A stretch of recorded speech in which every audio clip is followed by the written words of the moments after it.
on the practical side, how can we spot emotional manipulation? Yeah, so there's healthy influence, maybe the ones that we do with our kids. We try to get them to eat their veggies or go do something that we know is good for them. There is a healthy influence, or maybe our spouse doesn't like to go to parties and we try to get them, to go somewhere fun. There is a healthy influence that we have. And then there's this psychological manipulation.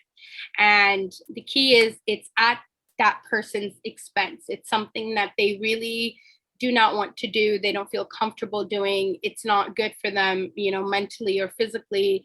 However, it brings that person some sort of privilege or benefit, and that could be just because they want power and control. That could be the benefit itself.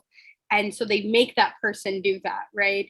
So in emotional manipulation, that one person is being used for the benefit of the other. The manipulator is deliberately causing this imbalance of power and exploiting the victim, right, to serve their own agenda. And so there are many ways to catch it. It's an interesting concept because it's not one of those things where it's tangible.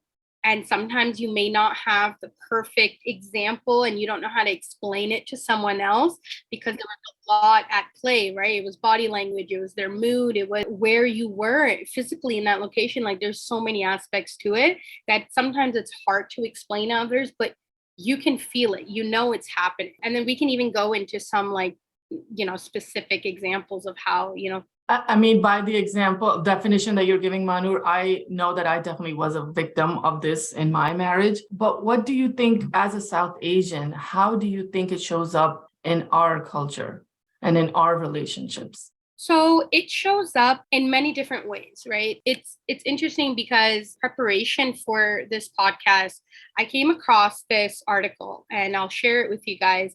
It was called Pakistan's Psychological Destruction of Women at the Hands of So-Called Societal Norms. And the reason why it specifically says Pakistan is because I am Pakistani. So I wanted, make sure that the listeners know that. And so it was interesting because it talks about how women have been marginalized and presented as secondary members of society, right? And this is not just like our belief. This is not just like our experience, in a series of briefings on violence prevention by the World Health Organization.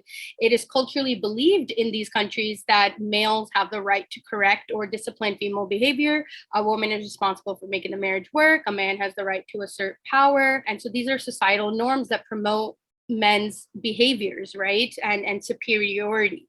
And so and then they'll use religion and culture as their backing. That's one of the big problems. You don't even realize that it's not religion, right? It's a misinterpretation of religion, and it's you're literally a victim of cultural norm. When I was reading this article, it was very interesting, and they talk about how there's already a power imbalance. Emotional manipulation, however, can be done by women.